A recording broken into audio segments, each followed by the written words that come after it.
네, 입춘이 지났는데 지난 한 주 동안 날씨가 너무 추웠습니다. 영하 14도로 내려가기도 하고 폭설까지 내려서 걷고 다니고 운전하는 게 위태로울 정도로 큰 그런 시절을 보냈습니다. 일교 예보를 보니까 이제 다음 주일은 영하 3도까지밖에 안 내려간다라는 얘기 들었어요. 조금씩 날씨가 풀리고 있는 것이 아닐까, 이제 겨울에 막바지가 아닐까. 그리고 실제 입춘이 지났는데 이제 정말 봄이 오려고 그렇게 준비하고 있지 않을까 한 생각을 해보게 되었습니다. 우리들의 말씀 묵상도 이제 여호수아 힘든 정말 잔인한, 어찌 보면 잔인한 지루한 그런 묵상을 끝내고 이제 누가복음으로 넘어가게 됩니다. 계절이 바뀌듯이 말씀의 세계도 구약의 세계에서 이제 신약의 세계로 이제 넘어가게 되었습니다. 여러분, 제가 2017년 4월에 우리 교회 담임 목사로 오게 되었는데 세어보니까 지금 8년 차예요. 8년 차. 이번 4월이 되면은 이제 9년 차로 접어들게 됩니다. 오면서부터 이제 제가 매일 성경으로 하나님의 말씀을 묵상하고 새벽기도 주일 설교를 하게 되었어요. 그리고 이제 우리 묵상 훈련을 하면서부터는 저뿐만 아니라 우리 모든 성도들이 함께 같은 본무로 매일 말씀을 묵상하게 되었어요. 여러분, 이 매일 묵상 성서유인원에서 나오는 이 매일 묵상은 6년 주기예요. 6년. 그래서 6년이 되면은 성경 전체를 다 묵상하게 돼 있어요. 다만 복음서는 한 번 더 보게 됩니다. 그렇게 이렇게 돼 있거든요. 그래서 제가 이제 8년 차니까 6년이 지났으니까 저는 이 교회, 우리 교회 와서 하나님의 말씀 처음부터 끝까지 한 바퀴 돌았고 지금 이제 두 바퀴째 돌고 있어요. 두 바퀴째. 그래서 여호수아도 사실은 두 번째 지금 묵상하고 설교한 것이고 이번에 이제 누가복음도 두 번째 묵상하고 설교하게 되는 본문이 되겠습니다. 이렇게 계속해서 반복하면서 말씀을 읽고 말씀을 알아가는 그런 과정 속에 있는데 이번에 여호수아를 읽으면서 크게 저에게 다가온 게 있습니다. 첫 번째 읽을 때는 크게 안 다가왔는데 두 번째 읽을 때 크게 다가온 게 뭐냐면은 여호수아가 세겜에서 언약을 갱신을 하는데 원래 모세가 한번 하라고 한 게 있어요. 근데 모세가 한 대로 한번 했어요. 그렇지만 늙어서 마지막에 또 한 번 자기가 명령 받은 것도 아닌데 모세를 통해서 하나님 앞에서 언약식을 다시 한번 하게 돼요. 그러니까 똑같은 세겜에서 그래서 언약식을 두 번 하게 돼요. 왜 두 번 하게 될까? 왜 꼭 한 번이 더 필요한가? 이것을 생각해 보다가 묵상하면서 오늘 설교를 준비하는데 이래서 그랬구나 한 생각을 깨닫게 되었습니다. 그래서 오늘 그 말씀을 함께 묵상하면서 여호수아가 왜 언약을 다시 갱신하게 되었는지, 그것이 오늘 우리에게 의미하는 바가 무엇인지 함께 깨닫고 우리에게 주시는 음성을 함께 들으려고 합니다. 자, 여러분, 먼저 여호수아는 노년에 이제 마지막으로 힘이 있을 때였지요. 온 백성들을 다 세겜에 모으라. 다 세겜에 모이라고 말합니다. 1절 말씀이에요. 1절 말씀 시작. 여호수아가 이스라엘 모든 지파를 세겜에 모으고 이스라엘 장로들과 그들의 수령들과 재판장들과 관리들을 부르매 그들이 하나님 앞에 나와 선지라. 전부 다 지휘관도 한 사람 빠짐없이 전부 다 모이라 이렇게 한 것 같아요. 그럼 세겜이 어디냐? 세겜이 어디냐? 다음 화면을 보시면은 우리가 지난 주일 6개의 도피성 우리가 배웠지요. 근데 이제 왼쪽에 보시면은 진짜 약속의 땅 정 가운데 있는 게 바로 세겜이에요. 세겜 보이시죠? 예.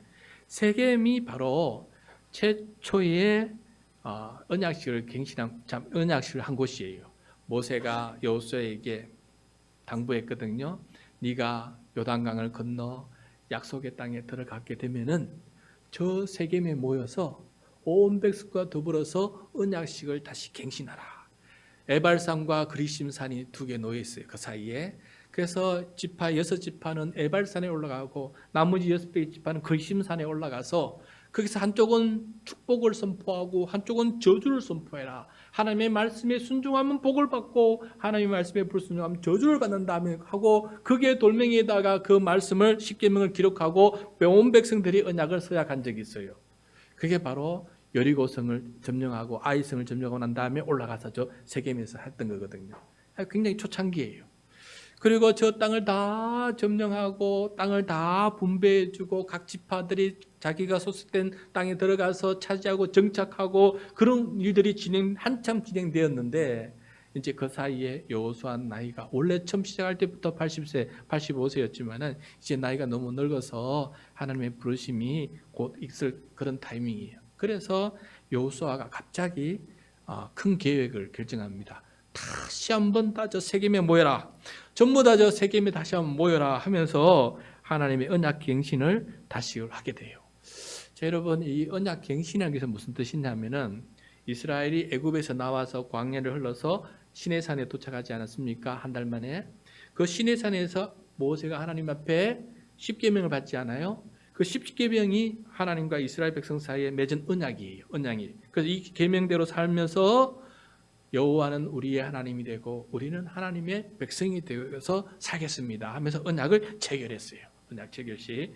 근데 그 언약 체결식을 다시 하는 것을 갱신이라고 해요. 언약 갱신식. 그래서 그때 언약을 기억하면서 우리 다시 한번 그 언약을 되새기 위해서 언약식을 다시 하자 하는 게 바로 언약 갱신식이에요. 그것을 여호수아가 약속의 땅에 들어갔을 때 한번 했어요. 그런데 지금 또 한 번 더 하는 거예요. 한 번 더 하는 겁니다. 자, 여호수아가 이 언약 갱신을 하는 사연을 이제 쭉 설명하게 됩니다.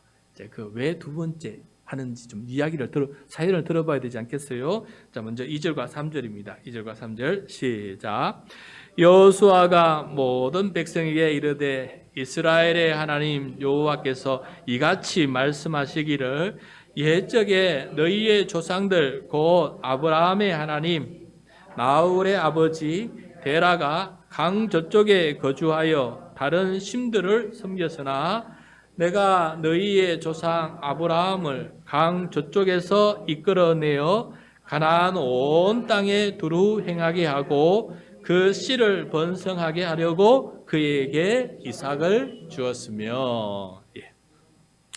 자, 이스라엘의 민족의 조상은 누구냐? 아브라함이에요. 아브라함. 이스라엘 민족의 태생은 아브라함이 시조다는 걸 꼭 명심하시기 바랍니다. 자, 아브라함의 이야기부터 시작을 하는 거예요. 그런데 원래 아브라함은 강 저쪽에서 거주하면서 다른 신들을 섬기는 우상 숭배자였다라고 고백하고 있어요. 자, 여기서 강 저쪽이 뭐냐? 강 저쪽이 다음 화면을 보시면은 아브라함이 저 유브라데스 강, 지금 저 세겜이 있잖아요. 아브라함 어디서부터 왔냐면은 저 유브라데스 강 넘어서 바벨론의 밑에 우르라고, 갈대아 우르라고 하는 그 지역에서 그 우르의 신들을 섬기고 있던 가족이었어요. 그 아버지는 데라였죠. 그래서 이 데라 가족을 하나님께서 부르신 거예요. 부르셔서 내가 너 불러서 어디까지 갔냐? 위에 하란까지 갔어요. 거기서 데라 아버지가 죽으셨어요. 죽으시니까 그 다음 때 하나님께서 다시 아브라함을 부릅니다. 내가 너를 지시한 땅으로 가라 해서 세겜까지 내려오게 돼요. 저기가 바로 하나님께서 지시한 땅이거든요. 저 세겜 때론 밑에 보엘세베로 왔다 갔다 하면서 아브라함이 살았던 것입니다. 그러니까 강 저쪽에서 섬기는 신은 바로 저 유브라데스 강 건너편, 지금의 이라크인데 저 우르에서 섬기던 신들을 섬기고 있던 그 아브라함을 하나님께서 불러내셨다라는 것을 말씀해 주고 있어요. 그리고 아브라함을 불러내어서 내가 모든 민족에게 복이 되게 하겠고 네가 복에 모든 민족의 축복의 통로가 되게 할 터인데 그래서 너에게 큰 민족을 이루게 해줄 것이고 또 너에게 땅도 줄 것이다 이렇게 약속을 해주셨어요. 그래서 그에게 아들을 주셨는데 이삭을 주셨고 또 이삭의 아들의 야곱을 주셨는데 야곱은 12아들 낳지 않습니까? 그리고 야곱의 이름이 나중에 뭐로 바뀝니까? 이스라엘. 그래서 지금 이스라엘 민족이 된 거예요. 야곱의 이름이 이스라엘을 바뀌면서 나라 국가 이름이 이스라엘이 된 것이고 그 다음에 야곱의 12아들이 나중에 12지파가 된 거예요. 12지파. 그래서 물론 나중에 요셉의 두 아들이 더 생기면서 13지파가 되고 레위는 땅을 분배받지 못했기 때문에 빠지긴 했지만은 이 야곱의 12아들 통해서 12지파가 생겨나고 이스라엘 전체가 생겨나게 된 것이에요. 그런데 이 야곱이 7년의 기간 때문에 어디로 내려가느냐? 애굽으로 내려가게 돼요. 먹고 살기 위해서, 생존을 위해서 애굽으로 내려가서 애굽에 내려갔는데 저기가 나일강도 있고 너무 좋아요. 그래서 저기서 430년 동안 외국인 근로자로 살아가게 돼요. 외국인 근로자로. 430년을 저기 머물다 보니까 70명이 내려갔거든요. 야곱의 가족들, 저 자식, 손주까지 해서 70명이 내려갔는데 430년 만에 군대 갈 장정만 60만 명이 된 거예요. 군대 갈 수 있는 장정만 60만 명이 되는 그런 큰 민족으로 하나님께서 번성해 주셨어요. 그런데 땅은 저기가 아니라, 땅은 저기가 약속하신 저기 애굽이 아니에요. 저 세겜 브엘세바가 있는 가나안 땅이에요. 그래서 애굽에 있는 이 백성을 끄집어내는 거예요. 끄집어내서 약속 땅으로 인도하게 되는 것입니다. 그게 바로 5절입니다. 5절 시작. 내가 모세와 아론을 보내었고 또 애굽에 재앙을 내렸나니 곧 내가 그들 가운데 행한 것과 같고 그 후에 너희를 인도하여 내었노라. 하나님께서 모세를 보내어서 이제 이 백성을 이끌어내는데, 여러분, 애굽이, 제국이 이 이스라엘 민족을 놓아주겠습니까? 안 놓아줘요. 왜냐하면 노동자예요. 이들 노예 노동자라서 근로를 시켜서 얼마나 많은 노역을 통해서 이득을 얻고 있었습니까? 그래서 이들이 나가겠다니까 까부지 마, 마디로 까부지 마. 그래서 하나님께서 이들을 이끌어내신 방법이 뭡니까? 애굽 땅에다가 10가지 재앙을 내리신 거예요. 마지막 10번째 장자의 죽음을 내렸을 때 애굽 사람들이 사정을 하는 것입니다. 제발 나가달라. 금과 은을 줄 테니까 제발 나가달라 하면서 사정을 하게끔 만드신 분이 누구냐? 하나님이셨어요. 하나님. 그래서 그들이 그 땅을 나와서 나가게 되는데, 그렇게 탈출을 하고 해방했는데 며칠이 지나서 이게 생각해 보니까 애굽이 큰 실수를 한 거예요. 야, 이거 수많은 민족 노예들이 나가고 나니까 일할 사람이 없는 거예요. 절단하다 해서 사람들이 원성을 하니까 군대가 파견돼 가지고 이 이스라엘을 뒤쫓아온 거예요. 어디까지? 홍해 바다까지. 쫓아오니까 앞에는 바다인데 뒤에는 애국 군대가 와 있죠. 이 다시 붙잡혀 갈 위기예요. 그래서 그때 백성들이 하나님 앞에 기도했더니 하나님께서 살 길을 열어주셨어요. 어떻게 해요? 모세를 통해서 짝대기로 치니까 홍해가 쫙 갈라지지 않았습니까? 그리고 그걸 마른 길로 통과하지 않았습니까? 그리고 뒤에 군대가 쫓아올 때쯤에는 그 물이 다시 덮여서 그들이 거기서 다 죽지 않았습니까? 그렇게 해서 애굽의 공격으로부터 해방될 수 있는 온전한 구원의 길을 하나님께서 열어주신 거 아니겠어요? 그래서 하나님께서 이 일을 하셨다는 것을 다시 한번 가르쳐주고 있는 것을 보게 됩니다. 그 7절 말씀이요. 그 7절 시작. 너희의 조상들이 나 여호와께 부르짖기로 내가 너희와 애굽 사람들 사이에 흑암을 두고 바다를 이끌어 그들을 덮었나니 내가 애굽에서 행한 일을 너희의 눈이 보았으며 또 너희가 많은 날을 광야에서 거주하였느니라. 예. 그렇게 하나님께서 구원하신 이 하나님은 이제 이스라엘 백성들과 시내산에서 언약을, 조금 전에 말씀드렸던 것처럼 10계명을 주시면서 언약을 체결하시고, 나는 너희의 하나님이 되니까 너희는 나의 백성이 되어라, 하나님만 섬기는 민족이 되라 라고 이렇게 하나님께서 그들과 언약을 체결하지 않았습니까? 그런데 이 언약을 체결하고 이렇게 큰 구원을 경험하면서도 불구하고 40명의 정탐꾼이 가데스 바네아에서 약속의 땅을 정탐하고 40일 만에 돌아와고는 절망과 불평이 가득 차지 않았습니까? 그 소리를 듣고 하나님은 진노하셔서 어떻게 하셨습니까? 정탐일이 40일이니까 그럼 너희 40년 동안 이 광야에서 살아라. 들어가기 싫으면 광야에서 살아라 라는 거예요. 어쩔 수 없지 않습니까? 들어가기 싫다는데. 그래서 광야에서 살아라. 광야에서 40년 사는 동안에 출애굽 1세대는 죽고 말고 결국 다 출애굽 2세대들이 결국은 약속의 땅에 들어가게 됩니다. 그 중에 유일하게 출애굽 1세대 중에서 들어간 사람은 갈렙과 여호수아. 그리고 여호수아가 모세를 위한 지도자로서 출애굽 2세대들을 이끌고 이제 약속의 땅에 들어가게 되지 않습니까?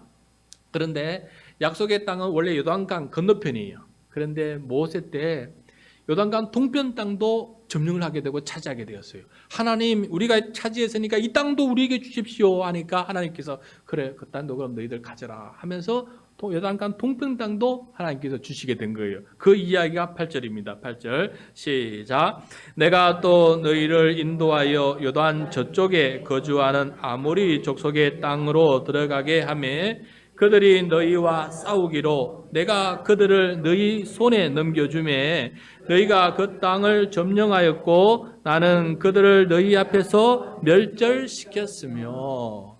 그래서 요단강 동편 그 땅을 얻게 되어서 러우벤 지파, 갓 지파, 므낫세 반 지파가 그 땅을 먼저 차지하게 되었어요. 그러고 난 다음에 모세는 죽게 됩니다. 그다음에 여호수아가 요단강을 드디어 건너가서 원래 하나님께서 약속하신 약속의 땅, 가나안 땅에 들어가게 되는 거 아니겠습니까? 그것이 바로 11절입니다. 11절 시작.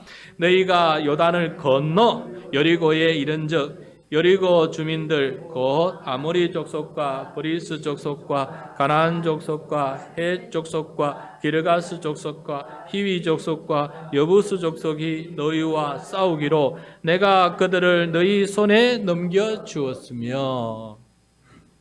하나님께서는 여리고성부터 시작해서 그 전체 이 족속들을 다 싸워서 이기게 해주셨어요.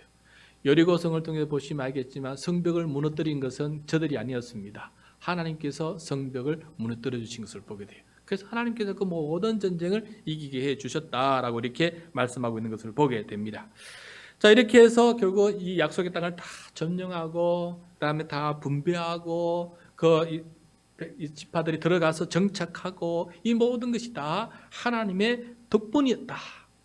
내 덕분이다라고 하나님께서 친히 야 이거 다 내 덕분이야 라고 하나님께서 친히 말씀하세요. 12절 13절입니다. 12절 13절 시작.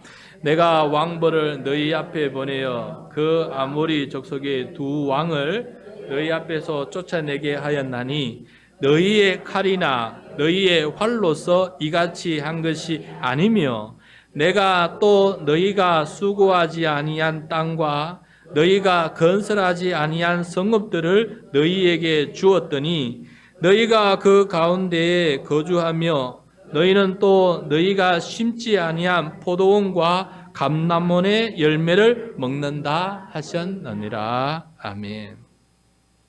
여러분, 이스라엘이 칼과 활을 사용해서 전쟁을 했습니다. 왜 수고하지 않았습니까? 그러나 진짜 그 땅을 점령하는 힘은 어디에서 나왔습니까? 그들의 칼과 활에서 나온 것이 아니고 하나님의 능력에서 나왔다라고 말씀하고 있습니다. 그리고 그들이 땅을 차지했습니다. 그 땅은 그들이 수고해서 일군 땅이 아니에요. 그 땅에 살던 주민들이 땀 흘려 수고하고 일군 모든 농가 밭이었어요. 그 다음에 그들이 차지한 성읍들은 그들이 수고해서 건설한 성읍이 아니에요. 그 땅의 그 주민들이 오래전부터 그 땅을, 그 성읍을 건설해서 만들어 온 성읍이에요. 그 다음에 그 땅에 가서 열매를 맺게 되는데 그 땅에 있는 포도원과 감람원은 그들이 심은 게 아니에요. 그 땅 주민이 이미 심어 놓은 거예요. 그래서 그것을 따서 먹기만 하게 된 것이에요. 이 모든 일을 너희들이 한 게 뭐가 있느냐? 하나님께서 준비해 주셔서 너희에게 거저 준 선물이 아니냐라고 이렇게 말씀하고 있는 것을 보게 됩니다. 그렇기 때문에 이스라엘은 자신을 불러주시고 자신을 번성케 해주시고 자신을 구원해 주시고 자기에게 땅을 주시고 살 것과 먹을 것을 의식주를 해결해 주신 이 하나님 앞에 어떻게 해야 되겠습니까? 영원토록 하나님만 섬기며 하나님의 은혜만 기억하며 살겠습니다. 이렇게 해야 되지 않겠어요? 그래서 여호수아가 먼저 고백하고 결단합니다. 15절입니다. 시작. 만일 여호와를 섬기는 것이 너희에게 좋지 않게 보이거든 너희의 조상들이 강 저쪽에 섬기는 신들이든지 또 너희가 거주하는 땅에 있는 아모리 족속의 신들이든지 너희가 섬길 자를 오늘 택하라. 오직 나와 내 집은 여호와를 섬기겠노라 하니. 아멘. 자, 우리에게 여호와 하나님은 이런 분이신데 그럼에도 불구하고 여호와를 섬기는 것이 좋지 않게 보이거든. 이게 말이 됩니까? 이런 하나님이 좋지 않게 보이거든. 그래도 이 하나님이 싫다 그러면은 그러면 너희가 원래 섬겼던 아브라함이 섬겼던 저 강 건너편에 우상을 섬기든지 애굽의 우상을 섬기든지 이 땅의 우상을 섬기든지 선택해서 섬겨라. 하나님이 싫으면 그 땅을 선택해서 그 신을 섬겨라. 그러나 나는 이런 하나님을 경험했기 때문에 네 하나님의 언약 앞에 내가 살아가기 때문에 나와 내 집은 오직 여호와를 섬기겠다라고 이렇게 그들 앞에서 선포하고 있는 것을 보게 돼요. 그래서 이 얘기를 듣자마자 이 백성들도 곰곰이 생각해 보니까 이 여호와 수아를 통해서 하신 그 모든 말씀이 맞는 거예요. 그래서 그들도 우리가 뭔 다른 신을 섬기겠습니까? 우리도 하나님을 버리지 않고 하나님을 섬겨야 되지 않겠습니까? 하면서 하는 말이에요. 17절 18절입니다. 17절 백성들은 어떻게 말하는지 한번 들어봅시다. 시작. 이는 우리 하나님 여호와께서 친히 우리와 우리 조상들을 인도하여 애굽 땅 종되었던 집에서 올라오게 하시고 우리 목전에서 이 큰 이적들을 행하시고 우리가 행한 모든 길과 우리가 지나온 모든 백성들 중에서 우리를 보호하셨음이며 여호와께서 또 모든 백성들과 이 땅에 거주하는 아무리 족속을 우리 앞에서 쫓아내셨습니다. 그러므로 우리도 여호와를 섬기리니 그는 우리 하나님이시니이다 하니라. 아멘. 백성도 하나님께서 아브라함 이후로 지금까지 우리를 구원하시고 보호하여 주시고 인도해 주신 이 하나님의 놀라운 역사의 구원의 역사가 맞습니다 하고 믿음으로 인정하는 것을 보게 돼요. 하나님께서 하신 것이 맞다라고 할 때 그때 겸손한 마음으로 하나님의 놀라운 역사를 받아들이게 됩니다. 그리고 하나님을 섬기겠다라는 그 언약을 할 수가 있는 것이죠. 그래서 이 말씀을 보면은 그런 생각이 듭니다. 하나님이 어떤 분인지 알면은 배반하지 않는다. 하나님께서 어떻게 나에게 행하시는지를 제대로 알게 되면은 내가 그 하나님을 거역하지 않게 된다. 그리고 하나님을 섬기는 사람이 될 수 있다라는 것을 깨닫게 돼요. 이렇게 이 언약 경신, 이것 때문에 언약 경신을 하게 되었는데 이 경신의 덕분일까요? 그 다음 뒷구절에 31절을 보면은 이런 말이 나와요. 31절 같이 한번 읽겠습니다. 시작. 이스라엘이 여호수아가 사는 날 동안과 여호수아 뒤에 생존한 장로들 곧 여호와께서 이스라엘을 위하여 행하신 모든 일을 아는 자들이 사는 날 동안 여호와를 섬겼더라. 여기서 여호와께서 이스라엘을 위해서 행하신 모든 일을 아는 자들, 이게 중요합니다. 이들이 사는 동안에는 여호와 하나님을 섬겼다라고 말씀하고 있는 것을 보게 돼요. 아는 사람들이에요. 아는 사람들. 그래서 왜 지금 여호수아가 왜 언약 갱신을 또 하고 있을까? 곰곰이 한번 생각해 보았어요. 이 때문이구나. 이스라엘 백성이 땅을 점령하고 그 땅을 차지하고 그 땅의 소산을 먹고 편하게 살다 보니까 점점 더 과거에 하나님께서 하신 일들을 잊어가고 있는 거예요. 그리고 서서히 눈에 보니까 이 신 섬기고 저 신 섬기고 저 신 섬기는 사람들이 하나씩 둘씩 등장하고 있는 것이 여호수아의 눈에 보였던 것이에요. 그래서 여호수아가 이러면 안 된다 하는 결단을 내리고 백성들을 다 모아놓고 우리가 누구인지 다시 한번 기억하자. 우리가 하나님께서 우리에게 행하신 일들을 다시 한번 기억하자면서 이 긴 연설을 하면서 우리가 하나님 앞에 이렇게 큰 은혜를 받았는데 우리가 섬길 신은 누가 되어야 될 것이냐? 여호와냐 바알이냐? 나는 바알이 아니라 여호와를 섬길 것이다 라고 결단을 내면서 모든 백성들로 하여금 여호와를 섬기도록 그렇게 초대하고 그 언약식을 확인하고 결단을 내리고 살게 만들었어요. 그래서 그때 그 언약식의 갱신에 참여했던 여호수아와 그때 당시 지도자들 장로들이 사는 동안에는 그들이 다른 신들을 섬기지 아니하였다라는 것을 우리들에게 지금 보여주고 있습니다. 자, 여러분, 이 말씀을 오늘 우리가 들으면서 우리는 어떤 사람이 되어야 될까? 오늘 하나님께서 우리에게 주시는 말씀은 무엇일까? 첫 번째는 하나님께 받은 은혜를 잊지 마라. 그 은혜를 다시금 자꾸 되새기고 간증하고 하나님을 찬양하고 살아가는 사람이 되어야 된다. 내 말과 내 대화의 내 언어 속에 하나님께서 나를 이렇게 하셨습니다라고 하는 이런 일들이 고백들이 사라지게 되면은 우리도 어쩌면은 여호수아가 걱정했던 사람이 될 수가 있어요. 그래서 다른 신들을 섬기고 살아갈 수 있는 그런 백성들이 될 수 있다는 것을 말씀해 주고 있습니다. 그러므로 하나님께서 나를 부르시고 나에게 은혜를 부어주시고 믿음을 주시고 구원해 주시고 그동안의 수많은 삶의 여정 속에 하나님께서 보호해 주셨던 그 모든 은혜들을 잊지 않고 감사하며 살아갈 수 있는 우리 모두가 되기를 간절히 축복합니다. 그래서 여러분, 우리 중에는 다른 우상을 쫓아가는 사람이 없기를 바라고 하나님을 거역하거나 하나님을 배반하는 사람이 없기를 축복합니다. 네. 그 다음에 두 번째, 그럼에도 불구하고 우리들에게 유혹이 있다는 거예요.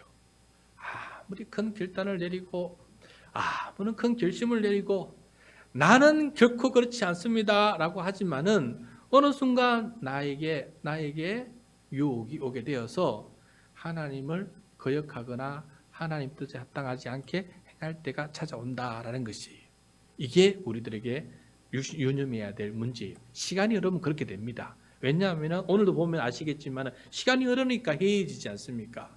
내가 받은 은혜가, 내가 받은 말씀이, 내가 받은 기도가 자꾸 멀어지면은 해이해지게 돼요. 어느 순간에 하나님을 잊고 살아가는 삶이 그렇게 평범하게 다가온다는 거예요. 저는 오늘 이 말씀을 읽으면서 아브라함을 부른 그 말씀을 보면서 하나님, 저도 무당과 조상신과 부처를 섬기던 그 집안에서 저를 불러내 주시고 그것뿐만 아니라 목사로 삼아 주시고 이렇게 사역해 주게 해주신 하나님의 은혜가 너무 큽니다. 나를 하나님의 자녀로 삼아 주시고 하나님의 나라의 백성으로 살아갈 수 있도록 삼아 주신 그 은혜가 너무 큽니다. 그래서 그 은혜 잊지 않고 살아가고 앞으로도 여호와 하나님만 섬기는 그런 사람 되게 해 주십시오. 이렇게 고백합니다. 여러분도 그런 고백할 수 있기를 바랍니다.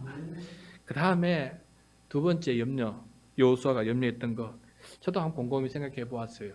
여러분에게 이미 묵상을 나눔을 통해서 한번 말씀을 드렸는데, 저도 순간순간 세속적인 기복신앙에 기웃거릴 때가 있어요.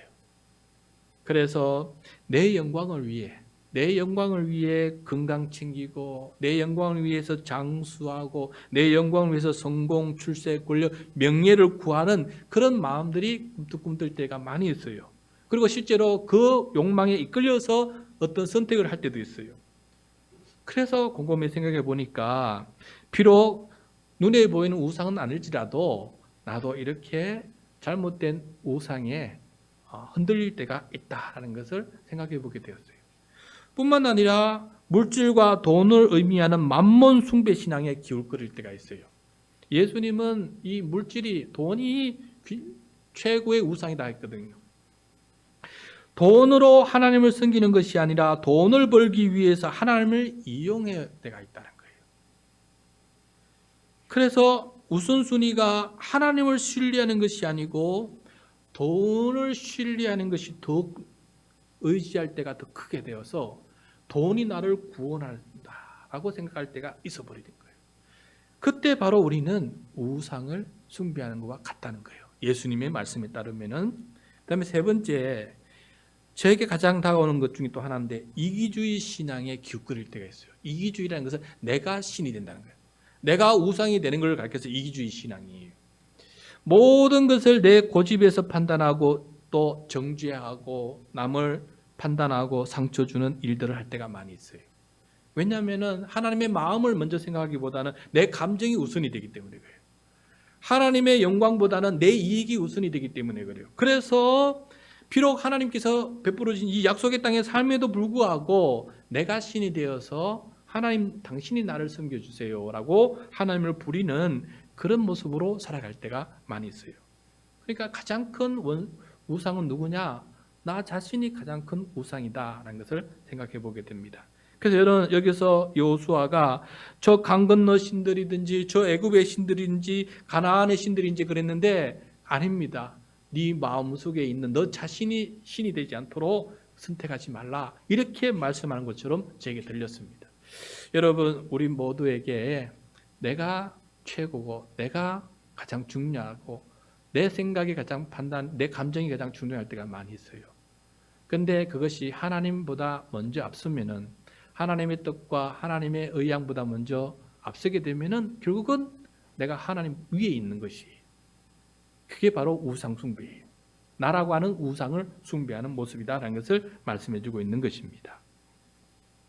그러면 여러분 우리에게 오늘 이 말씀을 통해서 언약을 다시 갱신할 때에 내가 내려놓아야 될 우상이 무엇인지를 다시 한번 생각해 보고 하나님 다 내려놓고 오직 여호와 하나님만 섬기겠습니다라는 이 결단을 내리는 것 이것이 바로 언약 갱신이고 이 바로 예배 현장이 바로 언약을 갱신하는 현장이에요.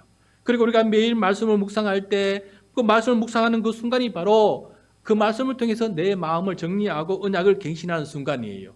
그리고 시시때때로 우리가 기도할 때 그 순간이 바로 언약을 갱신하는 순간이 되는 것이에요. 나는 누구를 선택할까? 내가 섬길 자가 누굴까? 오늘 여호수아는 너희가 섬길 자를 선택하라. 너희가 섬길 자를 선택하라. 여러분 우리가 열심히 수고하고 부지런히 살아갑니다. 그런데 그 열심히 살고 부지런히 살아가는 그것을 누구를 섬기기 위해서 하는 것이냐는 거예요. 나를 섬기기 위해서 그렇게 하는 것이냐 하나님을 섬기기 위해서 그렇게 부지런히 살고 열심히 사는 것이냐라고 이렇게 묻고 있는 것 아니겠습니까? 내가 궁극적으로 섬겨야 될 대상이 누구인지 선택하라. 바로 여호와 하나님이시다라는 것을 우리에게 말씀해 주고 있습니다. 여러분 열심히 살고 부지런히 살고 애쓰고 수고하고 할수면 할수록 내 걸 챙기게 돼요. 내가 수고했는데 내 눈물이 얼마나 들어갔는데 내 고생 얼마나 들어갔는데 하면서 내가 수고하면 수고할수록 열심히 살면 열심히 살수록 내가 주인이 되고 싶은 마음이 더 커지게 돼요. 그래서 가장 큰 적은 나다는 거예요. 나 자신이 우상이 된다는 거예요. 그럴 때 나를 내려놓고 하나님을 섬기는 모습으로 바뀌는 것 이것이 바로 우리가 오늘날 우리가 다시 행해야 될 언약의 재갱신이다. 이 재갱신을 감당하면서 하나님 제가 하나님의 영광을 위해 살겠습니다. 내 영광이 아님을 다시 한번 선포합니다. 이렇게 고백하면서 하나님을 섬기며 나아가는 그리고 선택하는 우리 모두가 될 수 있기를 간절히 축복합니다.